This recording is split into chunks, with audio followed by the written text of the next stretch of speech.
What I have proposed would be paid for by raising taxes on the wealthy because they have made all the gains. We have so many millionaires and everything in the United States, and we still have so many impoverished people who try to get up into the world. Why is it we have this lack of money where people who can't support themselves decently and get a decent job, where all these big men are up on top making oodles and oodles of money? They don't need it.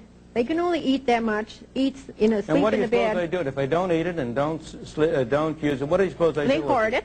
And what do you mean they hoard it? You mean they put it under their pillows? That's right. No, they keep investing it. Investing it in what? That's right, yeah. What do they invest it in? Well, in oil and everything, where, I mean, all these other people who are What do they invest it in? Don't get off the subject. No. What do they invest it in? Well, they invested in a lot of different things that the little people need. Well, do they invest it in factories? Yes. Does some of that money end up in machines? Yes. Do those factories and machines provide ordinary working people with jobs or not? What do you suppose the productivity of this country would be and of the wage rate would be if the total amount of capital in this country today was what it was 100 years ago? Where do you suppose the improvements in productivity come from except from the investment by people of their savings? But let me go to your fundamental question. First place, nirvana is not for this world. There is no paradise. Of course we've got a lot of people who are poorly off. But if you look at it over time, if you get a sense of proportion, the well-being of ordinary people has been the main thing that has been improved by economic progress and economic growth and development. And most residual hard cases of poverty today are the result, again, of a failure of government. Why do we have a black teenage unemployment rate in 30 to 40%? Because of two failures of government. One, a failure to provide decent schooling, which is a governmental responsibility. Has been, whether it should be or not, it has been. And second, because of a minimum wage rate, which prevents those kids who haven't had decent schooling from getting jobs at low pay at which they can earn the skills on the jobs that would enable them to rise to higher pay. If you look at the sources of poverty, you will find most of them are derived from what I regard as wrong-headed government policies. I want to make sure I understand you. Because the government sets a minimum wage, what does McDonald's do? McDonald's? It can't hire as many teenagers. It improves its capital equipment to serve. It does less business because it has to charge higher hamburger prices.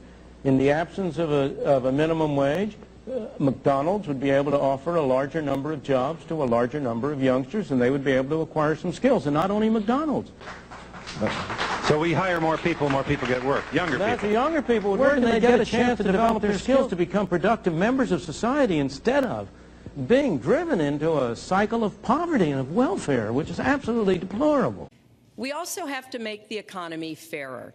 That starts with raising the national minimum wage and also guarantee, finally, equal pay for women's work. I just would like to know if you're insinuating or perhaps, point blankly saying that women and other minorities' skills are inferior to those of those now holding those jobs, and that they need to go through a period where their skills need to be improved and therefore deserve to be paid less? No, I don't think desert has anything to do with it. First of all, I think desert is an impossible thing to decide. Who deserves what? Nobody deserves anything. Thank God we don't get what we deserve. But I'm not saying that at all. I'm saying a very different thing. I'm saying that the actual effect of requiring equal pay for equal work will be to harm women.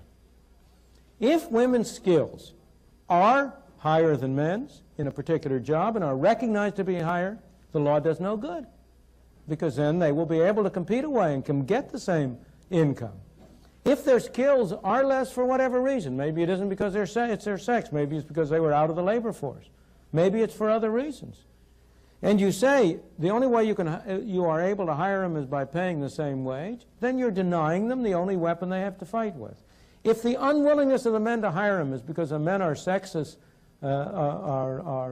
what's the phrase, racist, sexist pigs or whatever, if that's the only reason they want to hire them, nonetheless, you want to make it costly to them to exercise their prejudice. If you say to them, you have to pay the same wage no matter whether you hire women or men, then here's Mr. Sexist Pig. It doesn't cost him anything to hire men instead of women. However, if the women are free to compete and to say, well, now look, I'll offer my work for less, then he can only hire men if he bears a cost. If the women are really good as a man, then he's paying a price for discriminating. And what you are doing, not intentionally, but by misunderstanding, when you try to get equal pay for equal work laws, is what you are doing is reducing to zero the cost imposed on people who are discriminating for irrelevant reasons. And I would like to see a cost imposed on them.